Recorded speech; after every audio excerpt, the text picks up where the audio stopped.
शाहनवाज हमारे साथ जुड़े हुए हैं, हमारे संवाददाता लेह से, वो उनसे बातचीत करेंगे। वो खुद नीमू भी पहुंचे हैं, उनसे बातचीत करेंगे। इसके अलावा हमारे साथ रक्षा विशेषज्ञ निर्वाण जी, पूर्व ब्रिगेडियर, जुड़े हुए हैं हमारे साथ। रक्षा विशेषज्ञ के तौर पर ही संजय अग्रवाल जी जुड़े हैं। संजय अग्रवाल जी पूर्व सलाहकार रह चुके हैं एमएचए के, उनसे भी बातचीत करेंगे। पहले शाहनवाज का रुख करते हैं। शाहनवाज, नीमू ही क्यों चुना है प्रधानमंत्री नरेंद्र मोदी ने फॉरवर्ड पोस्ट पर जाने के लिए? नीमू की क्या खासियत है, ये बताइए सबसे पहले।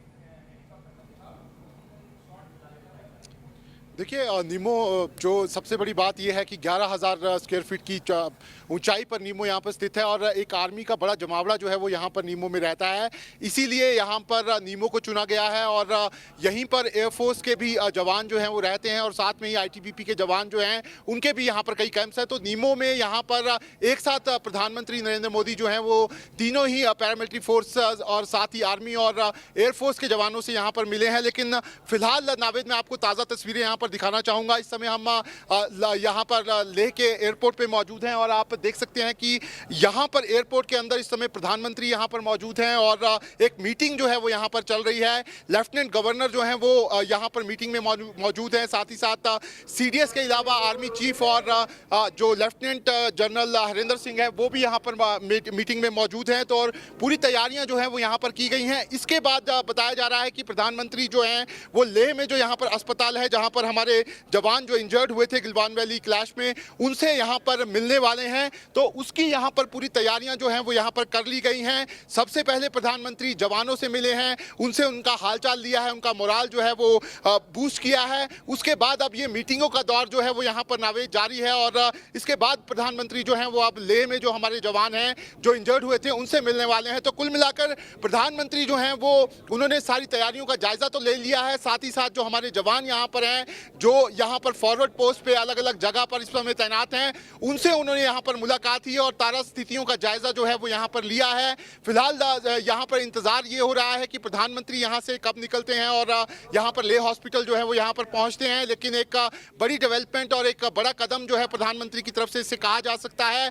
लगातार चीन की तरफ से नावेद आप देख रहे थे कि किस तरीके से पिछले 2 महीने में चीन जो है वो लगातार घुसपैठ की कोशिशें हमारे बॉर्डर पे कर रहा था। लेकिन जिस तरह का रिस्पॉन्स हमारी सरकार ने दिया है, हमारी सेना ने दिया है, कहीं ना कहीं जो चीन है उसको एक जगह पर रिस्ट्रिक्ट कर दिया गया है और चीन जो है वो अब लगातार बातचीत की बात जो है यहाँ पर कह रहा है। और जो 30 जून को बात हुई है उसमें उसने साफ डिसएंगेजमेंट और डी-एस्केलेशन की बात मानी है। लेकिन फिलहाल इसका इंतजार करना होगा कि चीन की तरफ से किस तरह के कदम उठाए गए हैं। लेकिन भारतीय सेना, सरकार और देश मुझे लगता है पूरी तरह से तैयार है यहाँ पर चीन का सामना करने के लिए। जी, बहुत महत्वपूर्ण आपने बात कही है। एटीट्यूड और पोस्चरिंग का बहुत महत्व रहता है इन तमाम सिचुएशन के अंदर। हमारे साथ रक्षा विशेषज्ञ डीएस रावत जी भी जुड़ गए हैं। रावत जी, जिस तरह की तस्वीरें सामने आई है, सेना पहले ही फॉरवर्ड पोस्ट पर अपने आप को खड़ा कर चुकी है। एक के बाद एक वहां पर जो भी व्यवस्थाएं हैं वो की जा रही है। हम डील कर रहे हैं, वो डील जो आने वाले वक्त तक हमारे साथ रहेगी। और उसी बीच प्रधानमंत्री नरेंद्र मोदी का वहां पर जाना, ये तस्वीरें सिर्फ भारत के जो जवान है सेना के उनके लिए नहीं है, भारत की जो आम जनता उनके लिए नहीं है, ये चाइना के लोगों के लिए भी है। और वहां पर कितना असर करेगी ये तस्वीर? एनएस रावत जी।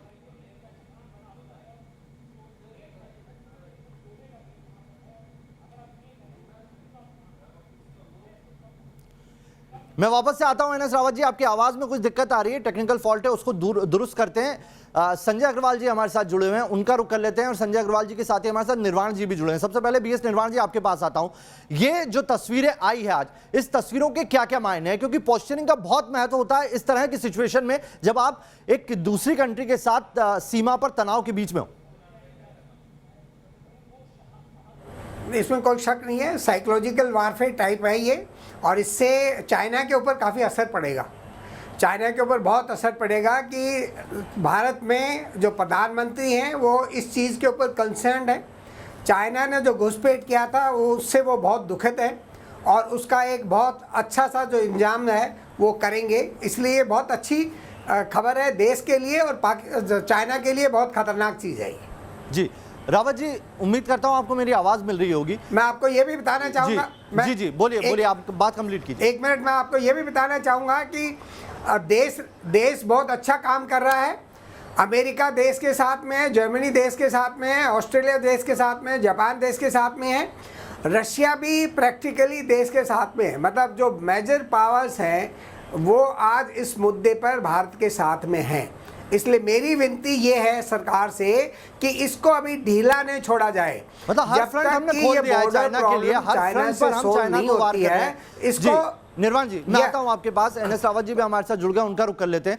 एनएस रावत जी, पहले हम बॉर्डर के ऊपर बातचीत करते हैं, बातचीत के बाद एलएसी पे अपनी जो मजबूत स्थिति है उसको पुख्ता करते हैं, उसके बाद हम आर्थिक तौर पर डिजिटल स्ट्राइक जो कहा जा रहा है वो करते हैं, और अब चाइना को अलग थलग करने की एक वर्ल्ड लेवल पर कोशिश चल रही है। अलग अलग फ्रंट खोले हुए हैं भारत ने चाइना के लिए। चाइना की स्थिति दिन ब दिन बदतर होती जा रही।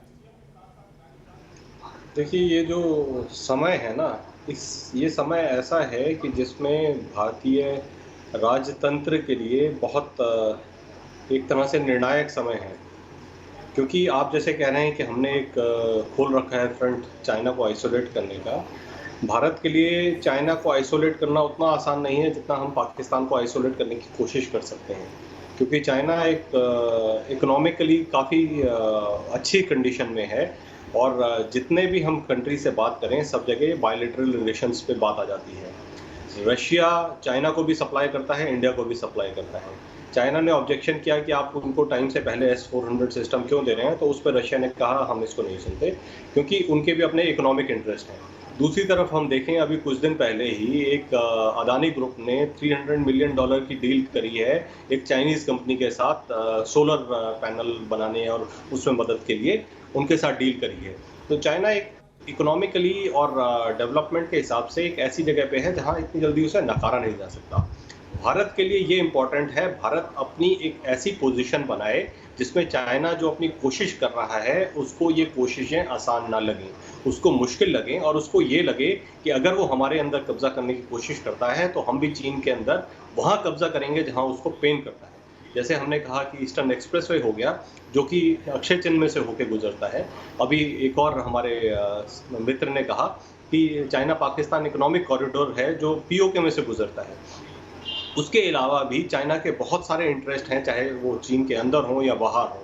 हमें स्पेसिफिकली चाइना को इस तरीके से टारगेट करना है ताकि उसको समझ में आए कि उसके इकोनॉमिक इंटरेस्ट खतरे में हैं। अभी अगर हम चीन के राष्ट्रपति को देखें तो चीन के राष्ट्रपति के सामने एक दुविधा है। पहले तो वो कोविड से जूझ रहे हैं, उस कोविड की मार में उन्होंने अपनी तरफ से जो एग्रेशन दिखाया है उसके चलते अमेरिका और यूरोप से वो थोड़ा सा आइसोलेट हो गए हैं, और उसी का असर हम देख रहे हैं। इसमें हमने जो अगर 59 उनके ऐप्स बैन कर दिए, या हमने कहा कि इनके साथ सामान इंपोर्ट नहीं करेंगे, इसका एक थोड़ा फर्क पड़ता है, मगर उसका एक बड़ा फर्क ये पड़ता है अगर हम इसको आगे तक लेके जा सकें, क्योंकि भारत एक बहुत बड़ा एक कंज्यूमर देश है, हमारी इतनी बड़ी आबादी है। मतलब आगे तक में कहाँ तक रावत जी? हमने डिजिटल स्ट्राइक की, उनके 59 ऐप्स जो है उन्हें बैन कर दिया, आगे तक कहाँ तक? आगे आप कौन से ऐसे कदम है जिसे उठाने की यहाँ पर तवज्जो देने की बात कर रहे हैं? देखिए, अगर हम किसी से मार्गदर्शन लेना चाहते हैं ना, तो हमारे को मार्गदर्शन लेना चाहिए इजराइल जैसे देश से। इजराइल का एक छोटा सा भूभाग था, वो भी मुस्लिम बहुल वाली देशों के बीच में, और उन्होंने अपने आप को ना तो वहाँ पे रखा है, बल्कि उन्होंने जब जब लड़ाई हुई दूसरे देशों जिससे उनकी लड़ाई हुई उस देश की धरती को कब्जा करके अपना क्षेत्रफल भी बढ़ाया है। उन्होंने अपनी टेक्नोलॉजिकल सुपीरियरिटी बढ़ाई है, अपने इकोनॉमिक माइट बढ़ाई है, और आज की डेट में इजराइल से हम क्या, पूरे दुनिया के देश कुछ ना कुछ वेपन सिस्टम में एडवांस टेक्नोलॉजी इंपोर्ट करते हैं। तो हमारे को ज़रूरत ये है कि हम अपने आप को इस ग्रोथ के प्लेटर पे लेके जाएं जिस ग्रोथ के लेटर पे यूरोप, अमेरिकन कंट्रीज़ हैं या चाइना है। वो एक निर्णायक होगा कि जिस तरीके से हम चीन को ये दिखा सकेंगे कि हम आपसे कम नहीं है। जहाँ तक रहा, मैंने आपको कहा रणनीति या फौज की लड़ाई का, तो फौज लड़ने के लिए सक्षम है अगर चीन हमारे यहाँ घुसता है और हमारे जो सैनिक नेतृत्व है उनके पास क्लियर गाइडेंस है और उनको फ्रीडम दी गई है, तो वो भी उनको उसी तरीके से पिंच कर सकते हैं। अगर हम कहते हैं कि 1971 की वॉर में, तो 1971 की वॉर में जो उस टाइम पे कमांडर्स थे, ग्राउंड पे कमांडर्स थे, उनको ये फ्रीडम दी गई थी, और उनकी वजह से हम ये जो हमने बांग्लादेश में सक्सेस अचीव करी वो एक अनप्रेसिडेंटेड विक्ट्री थी, क्योंकि उसका हमें खुद को आभास नहीं था कि हम इतनी बड़ी विजय हासिल कर सकते हैं। तो इस मामले में जैसे अगर हम चीन की देखें, तो चीन की जो सेना है, चीन में पिछले 35-40 साल से वन चाइल्ड सिंड्रोम चलता आ रहा है, तो उनके जो सैनिक भी हैं वो अपने माँ बाप के इकलौते बच्चे हैं। तो आप उनकी मनोस्थिति देखिए, वो हमारे जैसे नहीं है, और भारत में जो कठिन परिस्थितियां हैं और विषम परिस्थितियां हैं, पाकिस्तान नक्सलियों के साथ जो हम लड़ते आए हैं, नॉर्थ ईस्ट की इंसर्जेंसी से लड़ते आए हैं, तो हमारे जो सैनिक हैं उनकी मनोस्थिति ज़्यादा अच्छी है, हमारे अंदर देशभक्ति ज़्यादा है। तो सैनिक के तौर पे, सेना के तौर पे हम उनसे बेहतर स्थिति में हैं, मगर हमें ज़रूरत है हम अपना एक लॉन्ग टर्म प्लान बनाएं जिसमें कि हम चीन को उसकी जगह पे रख सकें। चलिए, चीन को उसकी जगह पर रख ले, लेकिन अगर मौजूदा परिप्रेक्ष्य की बात करें ना, तो मौजूदा परिप्रेक्ष्य क्या चीन को उतनी लिबर्टी देता हुआ दिखाई दे रहा है? बीएस निर्माण जी, पहले कोरोना की वजह से पहले ही पूरे तमाम देशों जो सुपर पावर्स हैं उनके निशाने पर है चाइना, और अब जिस तरीके से भारत रणनीति कर रहा है, रावत साहब ने एक जो है बात बिल्कुल क्लियर कही है कि अभी भी जो आर्थिक स्थिति है उसमें चीन बहुत बेहतर है, उसको पाकिस्तान जैसे हम ट्रीट नहीं कर पाएंगे। लेकिन आपको लगता है एशिया की अगर स्थिति की बात करें तो एशिया में कौन से ऐसे, जो एशिया के बाहर भी सुपर पावर हैं, कौन से ऐसे मुल्क हैं जो आज चाइना के साथ कर रहे हैं? सिर्फ दो नाम आते हैं उसमें, पाकिस्तान और कोरिया, इसके अलावा कोई और नहीं दिखाई पड़ता। देखिए, साथ तो ये दो दिखाई देते हैं, लेकिन दुखद घटना ये है कि आज ज़्यादातर जो कंट्रीज़ हैं वो चाइना के ऊपर डिपेंडेंट हैं। आप अमेरिका ले लीजिए, अमेरिका डिफेंस जो है वो काफ़ी हद तक, काफ़ी पार्ट्स जो है चाइना से लेते हैं अपने डिफेंस के लिए। मेडिसिन्स में भी उनका लेते हैं, खान पान में भी जो है ज़्यादातर सामान वो चाइना से लेते हैं। इंडिया का भी वो हालत है। अभी ये सज्जन बता रहे थे कि अडानी ग्रुप ने जो है सोलर पैनल उधर से ले रहे। एम इज़ कि आप इकोनॉमिक जो है सैंक्शंस लाना चाहते हैं, उससे कम करना चाहते हैं, इकोनॉमिक ट्रेड कम करना चाहते हैं, लेकिन वो एकदम नहीं कर सकते। आपको समय लगेगा, आत्मनिर्भर बनने में समय लगेगा। तभी तो मैं कहता हूँ कि इस देश को आज़ाद हुए इतने साल हो गए हैं, और मेरे को ये दुख है कि कभी कुछ समय बाद में हम चाइना के उसमें चापलूसी में न आ जाएं और फिर यहीं की छोड़ दें। नहीं, हमारे को आगे बढ़ना है तो लॉन्ग स्ट्रेटेजिक प्लानिंग करनी है। इकोनॉमिक, हमने ट्रेड जो है कैसे कम करना है, हमने आत्मनिर्भर कैसे कम बनना है। सो इकोनॉमिक इंडिपेंडेंस लाना बहुत ज़रूरी है। डिफेंस मैन्युफैक्चरिंग सेक्टर को ऊपर बढ़ाना बहुत ज़रूरी है। आर्म फोर्सेस सक्षम है, बहुत बढ़िया काम करेंगे। अभी सज्जन जो बता रहे थे, मनोबल, इस इंडियन आर्मी जो है वो वर्ल्ड की बेस्ट आर्मी है। थोड़ा सा कुछ दोगे उससे बहुत ज़्यादा कुछ अचीव करने के लायक हैं वो। इसलिए अपने को आज जो चीज़ किया है कि आज जो मुद्दा अभी मिला है, चाइना के जाल में न फंसे, चाइना को एक साइड में लेके स्ट्रांगली हम बात करें, स्ट्रांगली निगोशिएट करें। जैसे चाइना अपना आगे कदम बढ़ाती रहती है, 4 कदम आगे आती है तो 1 कदम पीछे जाती है। अपने को वही करना पड़ेगा जो चाइना कर रही है। बात करें, सेल्फ जो है डिपेंडेंट बने हर एक क्षेत्र में, और चाइना को आइसोलेट करे। बाकी कंट्रीज भी करने वाली है, लेकिन इसमें समय लगेगा। लेकिन ये मुद्दा अभी गर्म रहना चाहिए। हमारे को जो है इसको छोड़ना नहीं है। ये मसला जो है बाउंड्री का, ये सोल्व करना है वन फॉर ऑल।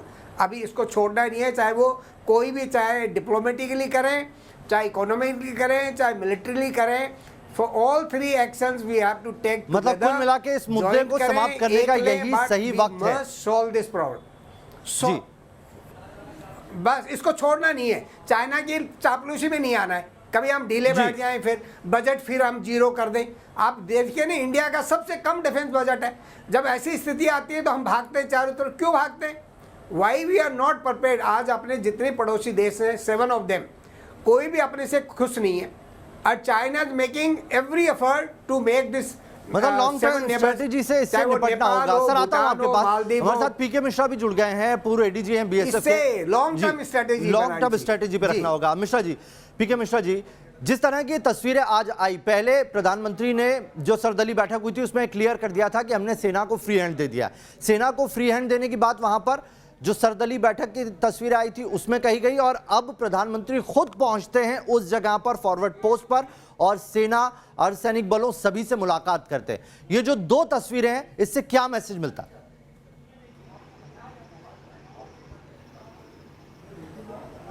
जी को लद्दाख जाना और प्रधानमंत्री जी को 11,000 फीट के ऊपर निमो पोस्ट में जाना, और साथ में सीडीएस और नॉर्दर्न आर्मी कमांडर और कोर कमांडर जाना, और साथ में 14 कोर कमांडर भी साथ में रहना, और उनको एयरफोर्स टीम भी साथ में रहना और उनको जो जो ट्रुप्स है आईटीबीपी और एयरफोर्स और आर्मी जो फॉरवर्ड में डिप्लॉयड है उनको संबोधन करना ये बहुत बड़ी बात है।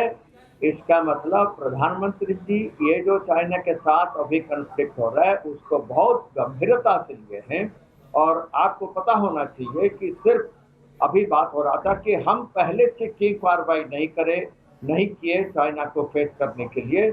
जो भी हो रहा है मेक इन इंडिया 2016 से शुरू हुआ, अभी जो हम आत्मनिर्भर इंडिया होने जा रहे हैं।